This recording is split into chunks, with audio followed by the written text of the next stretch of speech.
ମୁଁ ଆପଣମାନଙ୍କର ପ୍ରିୟ କୃଷ୍ଣ ସାର୍ ପୁଣି ଥରେ ଗୋଟେ ନୂଆ ଭିଡ଼ିଓ ନେଇକି ଆପଣମାନଙ୍କ ସମ୍ମୁଖରେ। ତେବେ ଆଜି ଆମେ ଆଲୋଚନା କରିବା ସମାଲୋଚନା ସାହିତ୍ୟ ସମ୍ପର୍କରେ। ତେବେ ଗୋଟେ ଦୁଃଖର ବିଷୟ, ଆସନ୍ତା କାଲି ହିଁ ମୁଁ ଏଇ ଭିଡ଼ିଓଟା ଦେବାର ଥିଲା, ମାନେ କ୍ଲାସ୍ଟା କରିବାର ଥିଲା, କିନ୍ତୁ ମୁଁ କ୍ଲାସ୍ଟା କରୁଛି କିନ୍ତୁ ମୁଁ ଆଉ ଜାଣିନି ସେଇଟା ମ୍ୟୁଟ୍ ହେଇଯାଇଛି। ମ୍ୟୁଟ୍ ହେଇଯାଇକି ମୁଁ କ୍ଲାସ୍ଟା କରୁଥିଲା ବେଳକୁ ଦେଖିଲା ବେଳକୁ କିଛି ଶୁଭା ଯାଉନି, ତେଣୁ କରିବା ବାଧ୍ୟ ହୋଇକି କ୍ଲାସ୍ଟାକୁ ଅଫ୍ କରିବାକୁ ପଡ଼ିଲା। ତ ଆଜି ଫାଇନାଲି ଆମର BA କ୍ଲାसेस एंडिंग ହେଇଯିବ। ଆଉ ଯେଉଁମାନେ ବି ଜଏନ୍ କରିନାହାନ୍ତି ମୋ ଗ୍ରୁପ୍ରେ ବର୍ତ୍ତମାନ ହିଁ ଜଏନ୍ କରନ୍ତୁ BA ଗ୍ରୁପ୍ରେ। ଆଉ ଏଠି ଅଲ୍ କ୍ଲାसेस ଦିଆଯାଇଛି ପିଲାମାନେ ଆପଣମାନଙ୍କର ସବୁ ବେସିକ୍ କନସେପ୍ଟ କ୍ଲିୟର ହେଲା ଭଳି। ଆଉ ବିଶେଷ କରି MA OD ପିଲାମାନଙ୍କର ବି ଯେଉଁ ଆପଣମାନଙ୍କର କ୍ଲାसेସ୍ ହେଉନି ବୋଲି ଯେଉଁ କହୁଛନ୍ତି, ଆପଣମାନେ ଚାହିଁଲେ ଏ କ୍ଲାसेସ୍ ଗୁଡ଼ାକ ମଧ୍ୟ ପଢ଼ିପାରିବେ। ସେଥିରେ ଆପଣମାନଙ୍କର ଅଛି ସମାଲୋଚନା ସାହିତ୍ୟର ବିକାଶ କ୍ରମ ମଧ୍ୟ ଅଛି। ଆପଣମାନଙ୍କୁ ଏଠି ବେସିକ୍ କନସେପ୍ଟ ଆପଣମାନଙ୍କର କ୍ଲିୟର ହେଇଯିବ। ତ ଯେଉଁମାନେ ଭିଡ଼ିଓକୁ ଆରମ୍ଭ କରିବା ପୂର୍ବରୁ ଗୋଟେ କଥା କହିଦେଉଛି, ଯେଉଁମାନେ ଲାଇକ୍ କରିନାହାନ୍ତି, ସବସ୍କ୍ରାଇବ୍ କରିନାହାନ୍ତି, ମୋ ୟୁଟ୍ୟୁବ୍ ଚ୍ୟାନେଲକୁ ପ୍ରଥମ କରି ଆସୁଛନ୍ତି ଯେଉଁମାନେ, ଦୟାକରି ସବସ୍କ୍ରାଇବ୍ କରି ରଖିନିଅନ୍ତୁ। ଯେଉଁଭଳି ଏଇଭଳି କ୍ଲାसेସ୍ ଆଉ ମାତ୍ର 3-4ଟା ଦିନ ରହିଲେ ଆପଣମାନଙ୍କର ପରୀକ୍ଷା ପଳେଇ ଆସିଲାଣି। ତ ଭଲ ସ୍କୋର କରିବା ପାଇଁ ଚାହୁଁଥିଲେ ଏଇ ଭିଡ଼ିଓ ଗୁଡ଼ାକ ନିଶ୍ଚୟ ଦେଖିବେ। ତ ଚାଲନ୍ତୁ ଆରମ୍ଭ କରିବା ଆମର ସମାଲୋଚନା ସାହିତ୍ୟ ସମ୍ପର୍କରେ। ଦେଖନ୍ତୁ, ସମାଲୋଚନା ସାହିତ୍ୟ କହିଲେ ମନେ ରଖନ୍ତୁ ପିଲାମାନେ, ଗୋଟିଏ କଥାକୁ ଆମର ବୁଝେଇବ ଯେ ଗୋଟିଏ ଲୋକର, ମନେ ରଖନ୍ତୁ ସମାଲୋଚନା ସାହିତ୍ୟ କୌଣସି ଗୋଟେ ରୋମାଣ୍ଟିକ୍ ବା ଆପଣଙ୍କୁ ସେଥିରୁ କିଛି କ'ଣ ଏଣ୍ଟରଟେନମେଣ୍ଟ ଦେବ ନାହିଁ। ଗୋଟେ ସାହିତ୍ୟ ସମାଲୋଚନା ସାହିତ୍ୟ ମନେ ରଖନ୍ତୁ କୌଣସି ପ୍ରକାରର ଏଣ୍ଟରଟେନମେଣ୍ଟ ଦେବ ନାହିଁ, ମନେ ରଖନ୍ତୁ ଫାର୍ଷ୍ଟ କଥା। ଦ୍ୱିତୀୟ କଥା, ସମାଲୋଚନା ସାହିତ୍ୟ ସବୁ ପ୍ରକାର ସାହିତ୍ୟକୁ ଆପଣ ଯେମିତିକି ଗୋଟେ ଲେଖକକୁ ମଧ୍ୟ ସମାଲୋଚନା କରିବ, ଗୋଟେ ଯେକୌଣସି ସାହିତ୍ୟ ଯେମିତିକି ଗଳ୍ପ, ଉପନ୍ୟାସ, ନାଟକ, କବିତା, ଯାହାକୁ ମଧ୍ୟ ସେ ସମାଲୋଚନା କରିପାରିବ। ତେବେ এই ଯେଉଁ ସମାଲୋଚନା ସାହିତ୍ୟ ଦ୍ୱାରା ବିଶେଷ କରି ଗୋଟିଏ ବ୍ୟକ୍ତିର ବା ଗୋଟେ ସାହିତ୍ୟର ନିର୍ଦ୍ଦିଷ୍ଟ ମାନ ବା ଗୁଣ ବାହାରକୁ ଆସିବ। ଦେଖ, ଧରି ନିଅନ୍ତୁ ଆପଣ କିଛି ଗୋଟେ କବିତା ଲେଖୁଛନ୍ତି, ବୁଝିପାରିଲେ, କିଛି ଗୋଟେ କବିତା ଆପଣ ରଚନା କରୁଛନ୍ତି, ରଚନା କରିଦେଲେ, ତାକୁ ପୁଣି ପବ୍ଲିକ୍ ମଧ୍ୟ କରିଦେଲେ, ମାନେ ପ୍ରକାଶିତ ମଧ୍ୟ କରିଦେଲେ ହେଲା। ଯେତେବେଳେ ପ୍ରକାଶିତ କରିଦେଲେ, ଦେଖିଲେ ସେଠି ଆପଣଙ୍କ ଡିଫଲ୍ଟ ଆଉ କିଛି ଆପଣ ଜାଣିପାରିଲେ ନାହିଁ, ଆପଣ ଆଉ ଡିଫଲ୍ଟ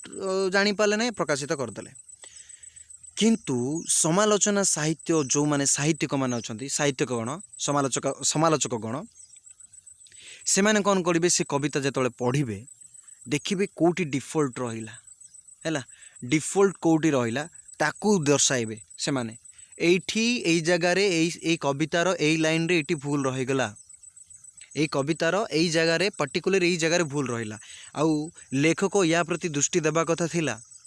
କିନ୍ତୁ ଆକୁ ଦୃଷ୍ଟି ନ ଦେଇକି ପ୍ରକାଶିତ କରିଦେଇଛନ୍ତି। ଏମିତି ସେମାନେ ଡାଇରେକ୍ଟ କଟାକ୍ଷ କରିବେ, ଅର୍ଥାତ୍ ଆମେ କହିପାରିବା କ୍ରିଟିକ୍ସ। ସମାଲୋଚନାର ଅନ୍ୟ ନାମ ହେଉଛି କ୍ରିଟିକ୍ସ, ମନେ ରଖନ୍ତୁ, ବୁଝିପାରିଲେ। ଇଏ ଗୁଣାଗୁଣ ନିର୍ଦ୍ଧାରଣ କରିବା ଏକ ବିଚାରାତ୍ମକ ବିଶ୍ଳେଷଣାତ୍ମକ ଉଦ୍ୟର ସମାଲୋଚନାର ଉଦ୍ଭବ ବିକାଶ ଘଟିଥାଏ। ଯେକୌଣସି ସାହିତ୍ୟ ବି ହେଇଥାଉ, ସେ ନାଟକ, ଉପନ୍ୟାସ, କବିତା ଯାହା ବି ହେଇଥାଉ, ତାକୁ ଆମେ ସମାଲୋଚନା କରିପାରିବା। ଯେଉଁ ସମାଲୋଚନା କରିବା, ଯେଉଁ କବିତାର ବା ଯେଉଁ ଉପନ୍ୟାସର, ଯେଉଁ ନାଟକର କ'ଣ ନା ଆମେ କହିପାରିବା ଯେଉଁଠିକି ତା'ର ମାନ ବଢ଼ିଛି କିମ୍ବା କମିଛି ତାକୁ ବର୍ଣ୍ଣନା କରିବା, ଉଭୟ ମଧ୍ୟରେ ତୁଳନା କରିକି ତା'ର ଦୋଷ ଦୁର୍ବଳତାକୁ ଯେଉଁଠି ଦର୍ଶାଇବା, ସିଏ ଆମର ହେଇଯିବ ସମାଲୋଚନା। ଏବଂ ପରବର୍ତ୍ତୀ ସମୟରେ ସମାଲୋଚନା ସାହିତ୍ୟ ଦ୍ୱାରା ଗୋଟେ ଉତ୍ତମ ସାହିତ୍ୟ ଆମ ଆଖି ଆଗରେ ଆସିଯିବ। ଦେଖନ୍ତୁ, ଏମିତି ଉତ୍ତମ ସାହିତ୍ୟ କଥା ଯେତେବେଳେ କହିଲି, ମୁଁ ଏଠି ଗୋଟେ କଥା କହିବି। ଆପଣ ଜାଣିଛନ୍ତି ସଂସ୍କୃତ ମହାଭାରତ ରଚନା ହେଇଛି, ତାକୁ ନେଇକି ଓଡ଼ିଆ ମହାଭାରତ ମଧ୍ୟ ରଚନା ହେଇଛି। ଓଡ଼ିଆ ମହାଭାରତ ସାରଳା ଦାସ ରଚନା କରିଛନ୍ତି। ତେବେ ସାରଳା ଦାସଙ୍କର ଓଡ଼ିଆ ମହାଭାରତକୁ ନେଇକି ମଧ୍ୟ ଅନ୍ୟାନ୍ୟ ମହାଭାରତ ସାରା ରଚନା ହେଇଛି। ବହୁତ ସାରା ମହାଭାରତ ରଚନା ହେଇଛି, ବୁଝିପାରିଲେ, ବହୁତ ସାରା ମହାଭାରତ ଛୋଟିଆ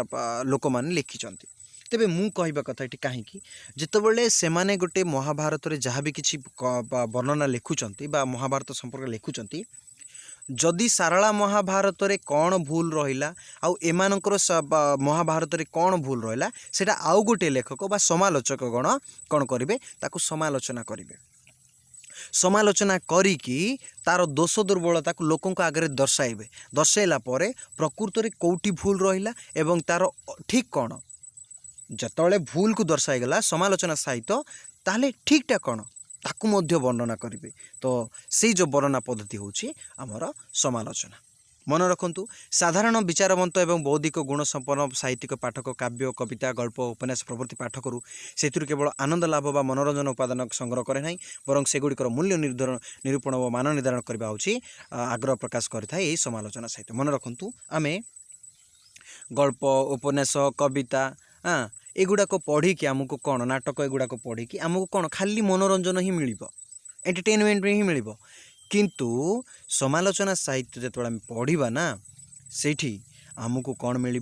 ना से वास्तवता मिल माने ओरिजिनालिटी जिनस मिल जे प्रकृत में यहाँ ठीक यहाँ भूल यही साहित्यटी भूल आर उद्देश्यटा को आमको कौन दरकार मिल माने ये आम कहीपर यार उद्देश्यटा को आम पाइपर सठिक भाव में आम पाइपर बुझिपारे बरं सेगुड़िकर मूल्य निर्माण मान निर्धारण करने आग्रह माने आवश्यक हो पार पाठक मैंने यही मनोवृत्ति समालोचक आविर्भाव घटी थाए कारण जड़े व्यक्ति उत्तम पाठक ना समालोचक हो पार ना तेज मन रखु पाने ये गोटे कथा मुझे कहवाई चाहूँगी तेबे समालोचक साहित्य गण मन रखु समालोचक साहित्यिक गण जो माने भी समालोचना करुचंती से माने जड़े उच्च शिक्षित व्यक्ति होइथिबा दरकार से चिंता करिवार शक्ति गभीर रहिथिबा दरकार से माने कौन ना से मौलिक चेतना सहित से बौद्धिक ज्ञान है विज्ञान सहित मन से जड़ित थिबा दरकार तेबे जाय कि से माने समालोचना करि परिबे नले गोटे नॉर्मल लोक केबे मध्य समालोचना करि परिबो नै काहेकि गोटे कविता लेखा हला ताकू प्रकाशित कराला तापर ताकर नॉर्मल लोक गोटे कविता पढ़ला हाँ तार भूल ठीक किसी बाच विचार करी हाँ हाँ होगा कविता तो होगा आ कौन किंतु गोटे क्रिटिक्स जड़े उत्तम ज्ञानी संपन्न व्यक्ति लोक ही मन रखु सी केबे हेले गोटे साहित्यर मान निर्धारण करि तो से मान निर्धारण करने पद्धति को आम समालोचना बोली कहता विशेषकर वर्तमान समय रे जेहेतु बौद्धिकता और ज्ञान विज्ञान प्रभुत्व बा यथेष्ट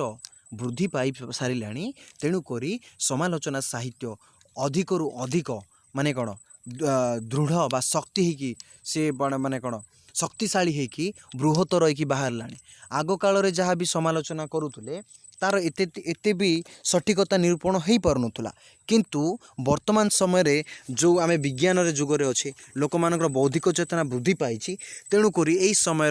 समालोचना साहित्य विशेषकर बृहत्तर होगाकू लगिला मन रखु समीक्षा व समालोचना आवेगमय कालर एक निर्विकल्प अध्ययन समयानुसार मनुष्यर मनन और चिंतन नहीं समालोचना साहित्य विभिन्न धारा रे अग्रगति करी चली ए सबु प्रति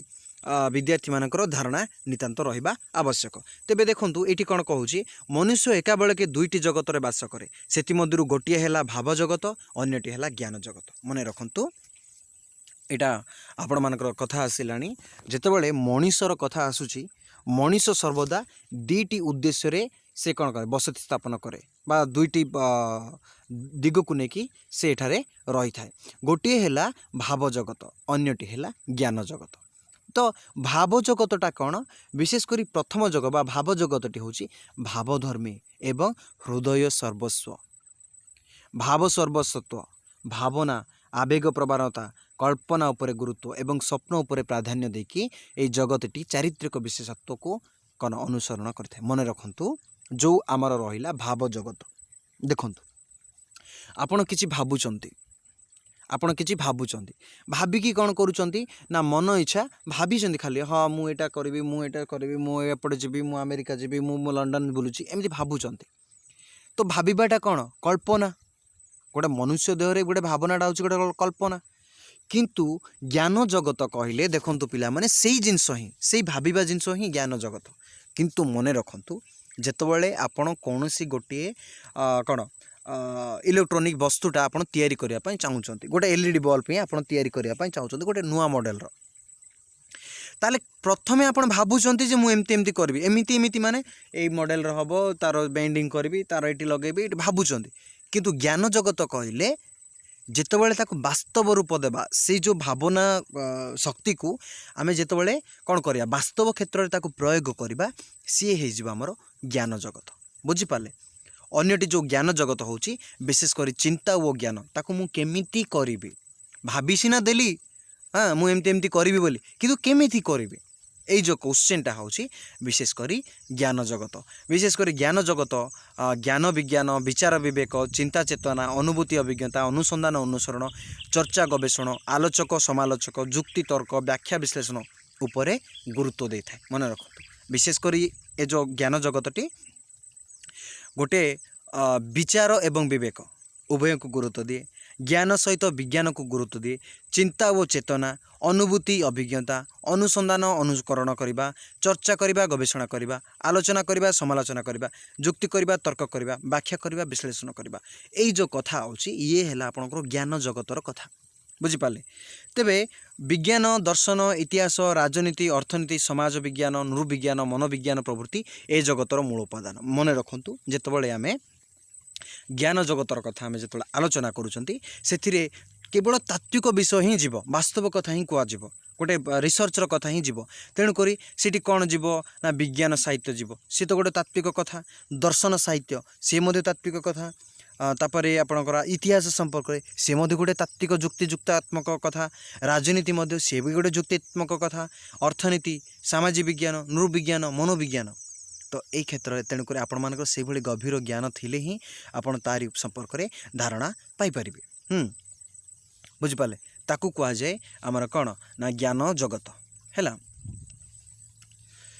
समाज जड़े व्यक्ति भाव में बचापी आमको समालोचना दृष्टिभंगी साहाय्य करें यही दृष्टिभंगी आमर एक अभ्यास ये प्रकृति एवं प्रवृत्ति परिणत होता है साहित्य अध्ययन उपयुक्त आनंद व शिक्षा लाभ करने आमको तुलना और विचार 10 गुण प्रवृत्ति निरूपण करने पड़ता है मन रखु आम जो समाज में बंचुचे ना समाज में बंचला बेलू आमको कौन करा विभिन्न दृष्टिकोण आमको समालोचना करा देखु गोटे ग्रुपटा तैयारी कराउछि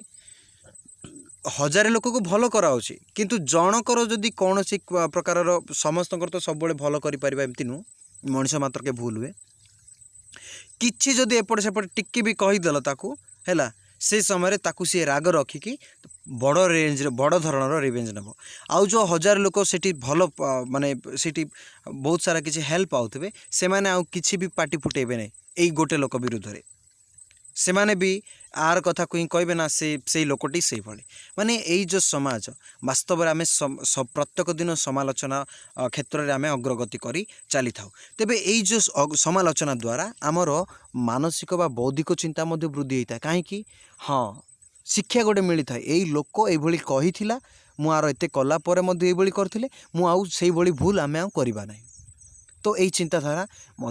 से भाव में मिली थाए तेणुक ये गोटे भल व्यवस्था बोली कह जाए साहित्य अध्ययन उपयुक्त आनंद शिक्षा लाभ करने आमको तुलना विचार गुणदोष प्रवृत्ति निरूपण करने को पड़ता है तेज मन रखु जो आम साहित्य कथा आम पढ़ुचे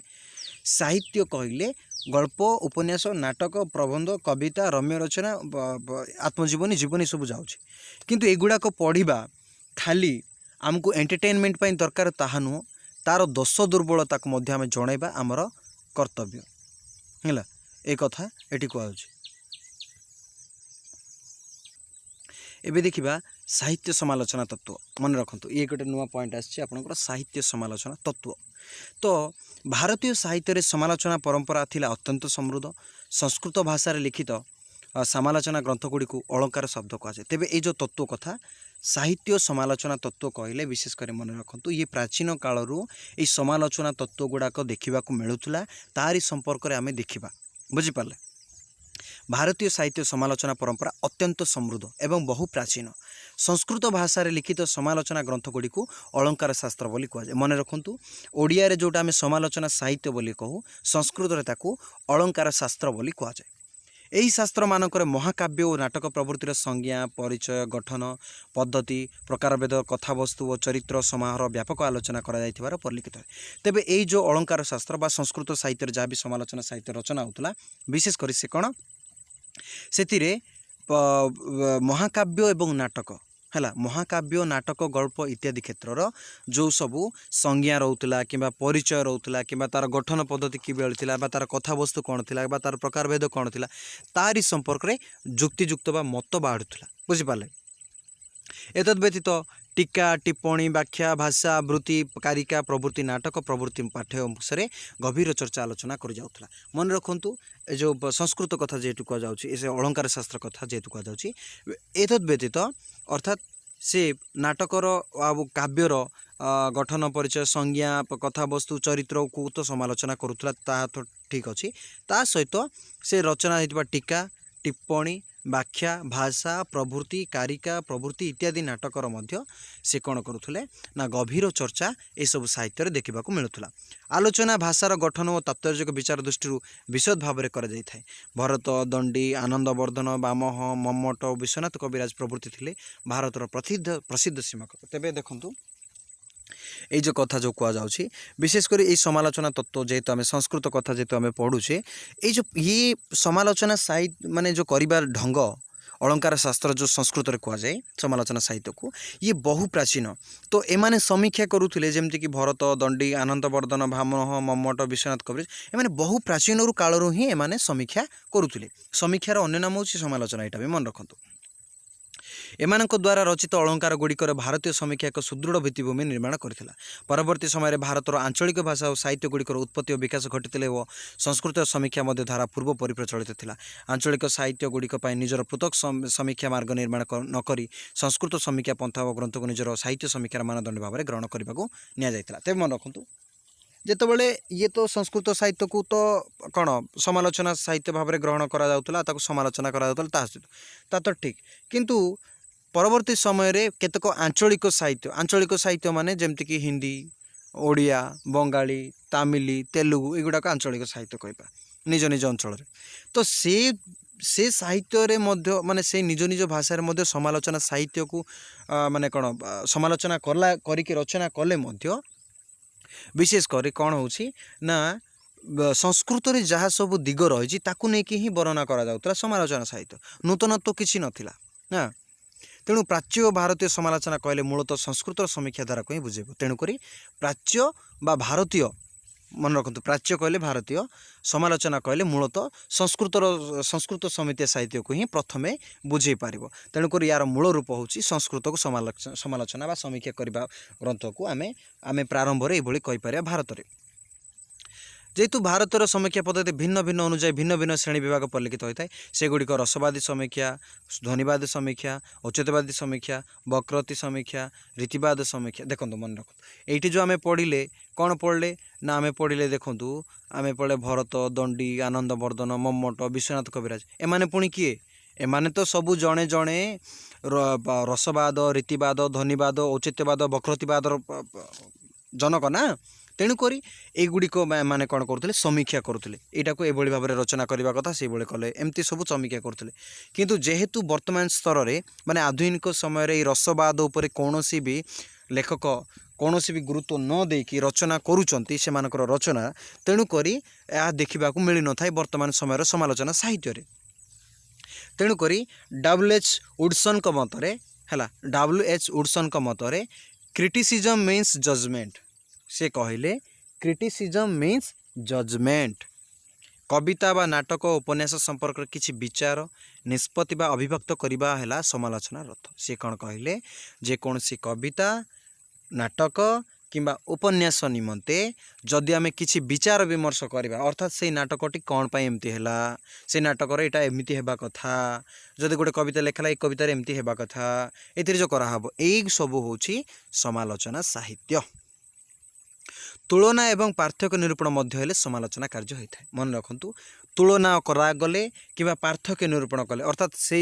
सारला महाभारत जहाँ रचना होता किंतु परवर्ती समय आउ जड़े जदि किए भी रचना कले खाड़गा महाभारत रचना कले तो तार मध्य जो तुलना करवा तुलना करी कोटा भल कोटा खराब जदि कहबा सी मध्य समालोचना साहित्य हो पार। बुझिपार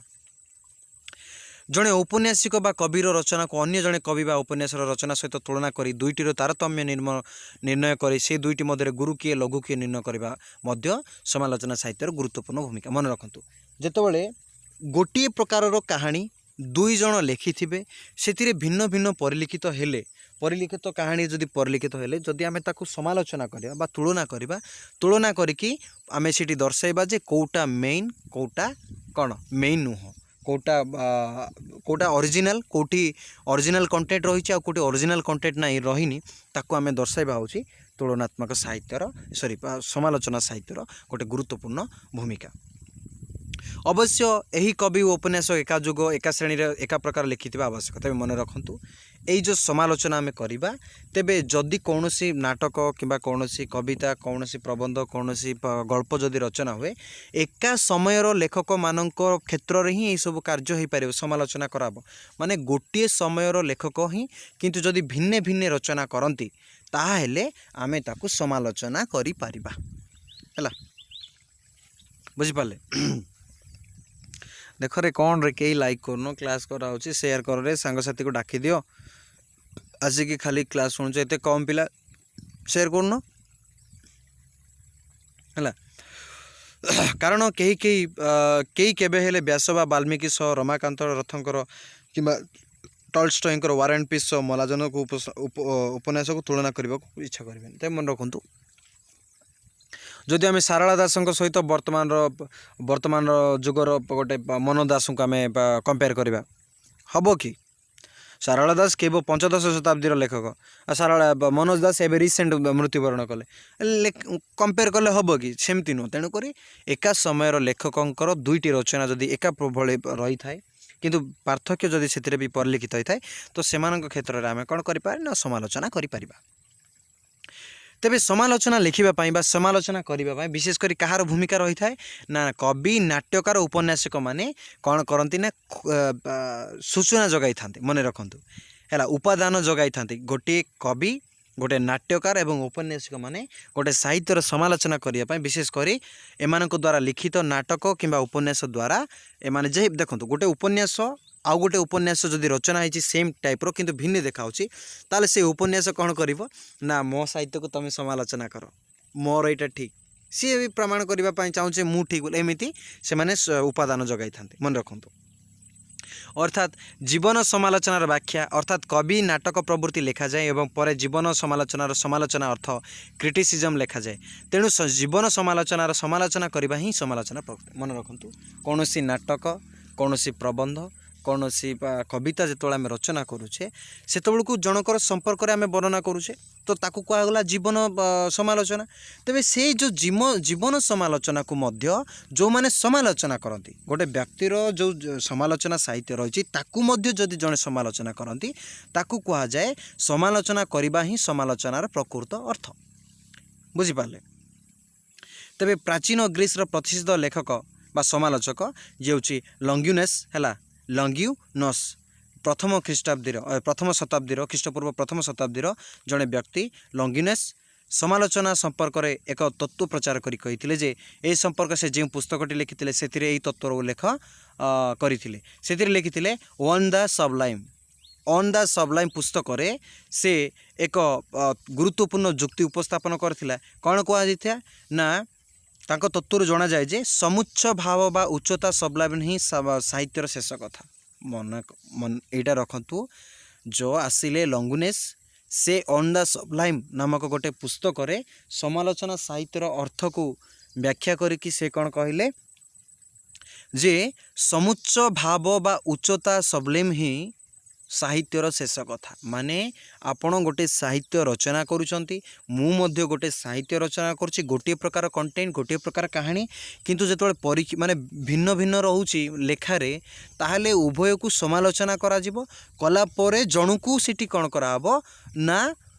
ठीक बोल को हबो ना एई लोकटार साहित्यटे ठीक आउ एई लोकटार जो डाउन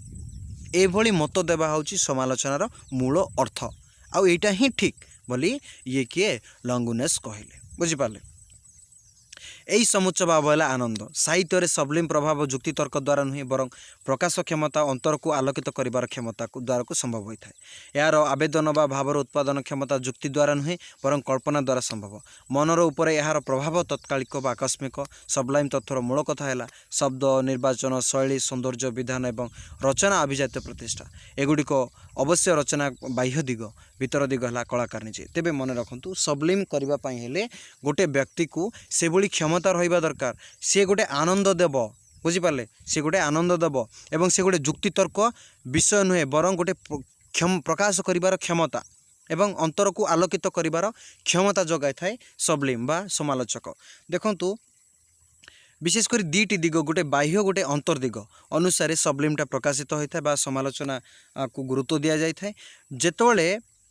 निर्वाचन शब्द निर्वाचन केमती हम शैलिनी सौंदर्य किभली हम गोटे रचना किभली भाव में हम से गुड़ी को आम जदि अधिक गुरुत्व देवा सी हो आमर बाह्य दिग है। किंतु माने कौन अंतदिग कहले कलाकार निजे माने मु कौन लिखापी चाहूँगी है मु कौन लिखापी चाहूँगी सी है आपण मानकर अंतदिग बुझिपारे है कलाकार निजर प्रकृति माने मु केमती लिखी कौन ना ये सब मो उपर डिपेंड रहा मु केमिति लिखिले गोटे समालोचक साहित्यर कौन आभिमुख्य हो पारि बा हो पारि ना ता मो उपर रहा तेणुक गोटे अंत गोटे बाह्य दिग ए सबलाइम तत्व ही साहित्य समीक्षा ही समालोचना अर्थर तात्विक बोली इंग्लिशंकर मतवाद जना पड़े। समालोचना अर्थ और तात्पर्य प्रसंग में फरासी साहित्यिक इतिहास लेखक टाइने है टाइने मध्य समालोचनार तत्व उल्लेखयोग्य भाव में कहते से साहित्य को सामाजिक शक्ति उत्पन्न बोली कहते। टाइने विशेषकर साहित्य को सामाजिक शक्तिर उत्पन्न शक्ति बोली से मत देइछन्ति। तांको कहिबा अनुसार कवि एवं समालोचक माने सेमानकर निज जुग और समय धारा उत्पन्न मन रखंतु तांको मतरे जेकोसी कविटीए एवं समालोचक माने रही थांती विशेषकर सेमानकर कौन निज निज जुग और समय धारणर हेले ही समालोचना साहित्यटी सफल हो पार से जो समाज रे सेमाने जन्म जो परिवेश से माने जीवन अतिबाहित करती और जो स्थान व काल से माने बंची से सबूर प्रभाव सेमानक कार्य करे। ए क्षेत्र में तांकर प्रसिद्ध विचार है रेस माइल्यू एंड मोमेंट थ्योरी। कवि कलाकार चेतनता जुग पारिपार्श्विक अवस्था द्वारा प्रभावित और नियंत्रित है। तेणुक ये से कहते आपण कौटी बंचुंट कौटी रोचंती कौटी जीवन यापन करुँच कौ काल रोचंती कौ स्थान रोचंती से आपण विशेषकर समालोचना करने यही सब दिग को गुरुत्व देवा आवश्यक। तेणुक कहते कवि एवं समालोचक जो सेमानक निज जुग और समय धारू ही उत्पन्न मन रखु समालोचनाटी सेमानकर निज निज जुग एवं समय ही उत्पन्न जो समाज रे सेमाने जन्म होती जो परिवेश रे सेमाने जीवन अतिबाहित करती एवं जो स्थान रे सेमानकर काल से माने बंची जाउछंती से सबूर प्रभाव सेमानक ठारे कार्य करे।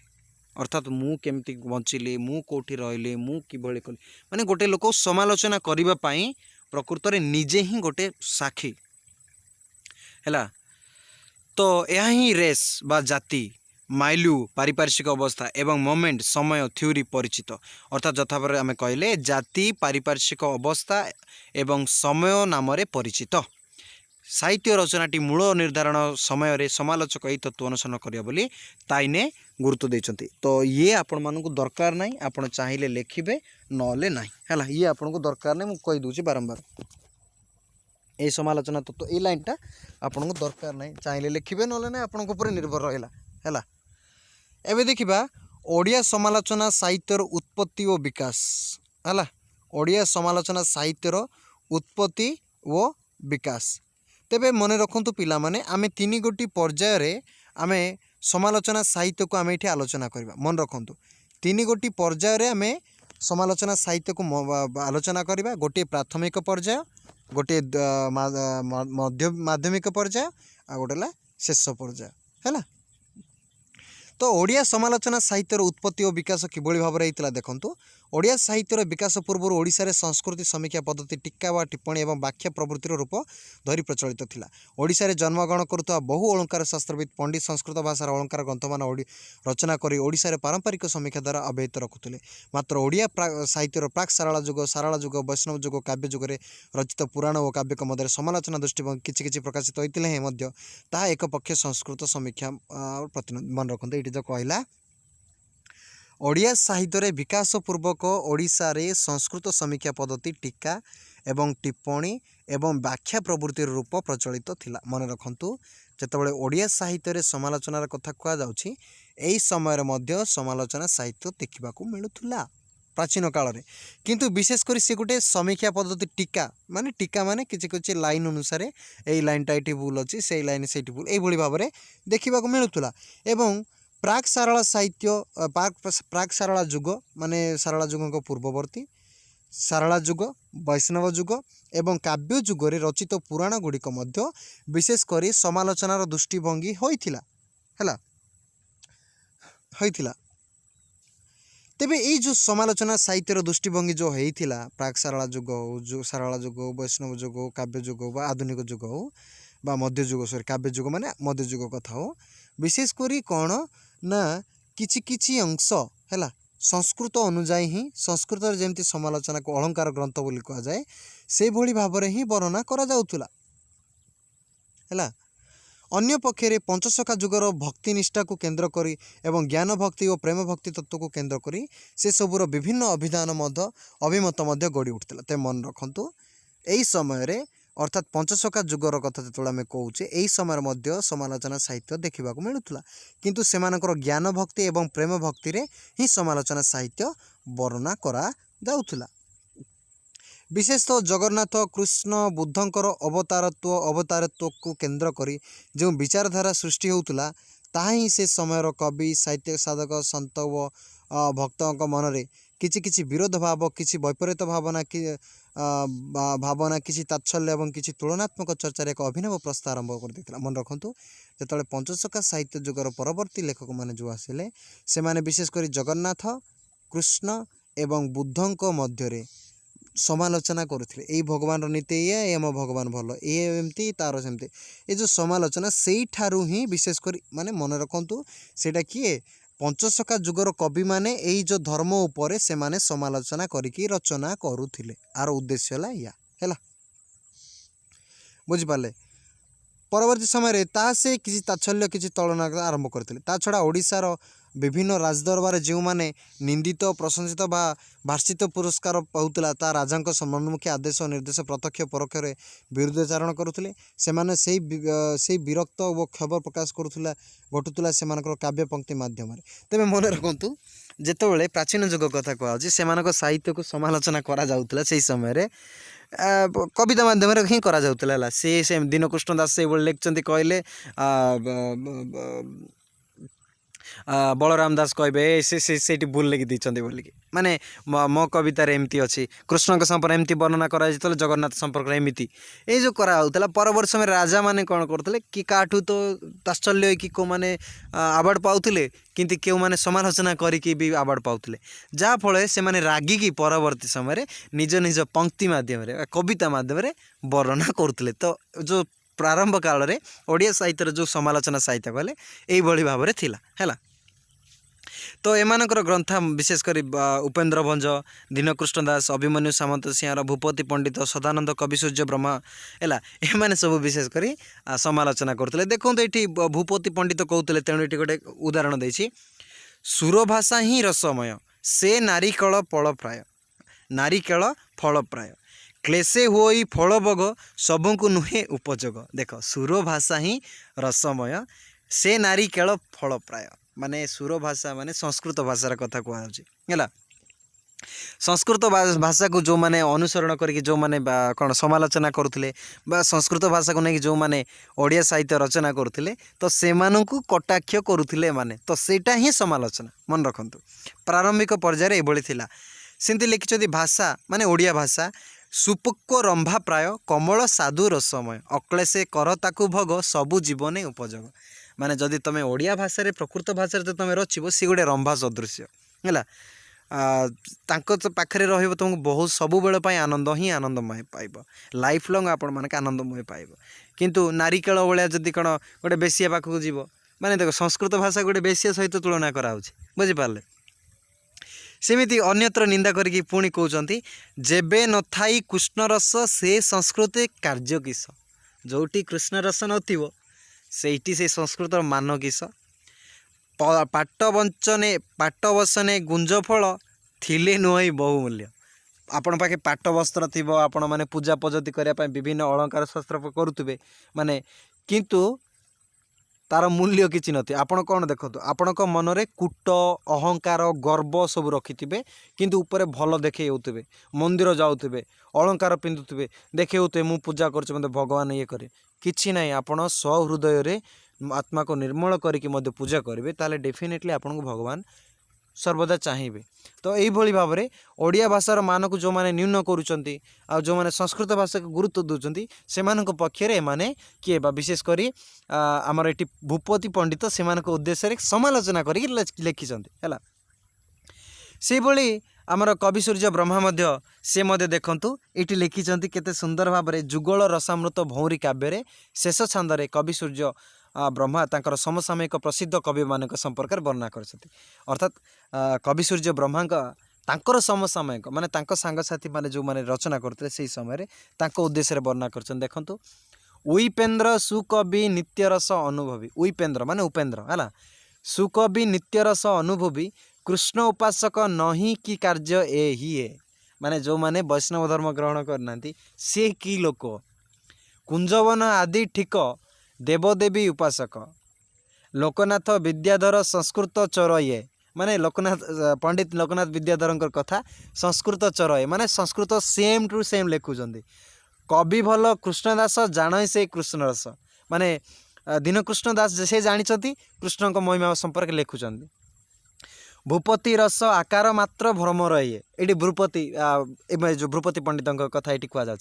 रसर आकार मात्र भ्रम रही आउ जे अच्छी जोड़ा जोड़ा करी ब्रह्मा संगे कुंभर बाद प्रकार है माने ब्रह्मा जमती कुंभीर सहित झगड़ा करते कली करते से भली सदृश्य आम गुण कौन गाई माने समालोचना कि भाव में करुले एभली भाव में विशेषकर दीनकृष्ण दासकर रसकला काव्य षोडश छांदे एवं शेष छांदे अभिमन्यु सामंत सिंह विगद्दी चिंतामणि प्रथम काव्य प्रथम छांद एवं कवि सम्राट उपेन्द्र भंजकर विभिन्न केतक प्रसंग में समालोचक दृष्टि मान प्रकाशित होता है। मन रखु एमाने निजे निज मध्य कौन करते ना से समय कवि माने समालोचना करुले बुझीपार। तो आमे तीन गोटी पर्याय वर्तमान करके आमे देखिबा प्रथम पर्याय द्वितीय पर्याय एवं तृतीय ये तो प्राचीन युगर मध्य युगर कथा आमे पढ़िले बुझिपारे। एबे देखिबा आधुनिक जुगरे विशेषकर मन रखु प्रथम पर्याय कहले 1868 रु 1900 मसीहा भितर द्वितीय पर्याय कहले 1900 रु 1946 पर्यंत एवं तृतीय पर्याय कहले 1947 रु वर्तमान पर्यंत ए तीन गोटी भाव में आमे कौन करबा ना समालोचना साहित्य देखिबा। तबे मु गोटे कथा कहबी आज एतिकी थाउ क्लास आर सेकेंड पार्टा मु आसंता काली प्रोवाइड करी पिला माने कारण मोर एबे आ गोटे क्लासेस अच्छी 4th सेमिस्टर पिला मानकर मु सेठिकी जीवाको पड़िबो दया करी रहिली बुझीपारे जो मैंने नुआ कर जो मैंने लाइक करना लाइक करदे। नमस्कार जय जगन्नाथ। आसंता काली आम डेफिनेटली मिसिबा ओडिया समालोचना साहित्यर प्रथम पर्याय द्वितीय पर्याय एवं तृतीय पर्याय संपर्क में आलोचना करिबा है।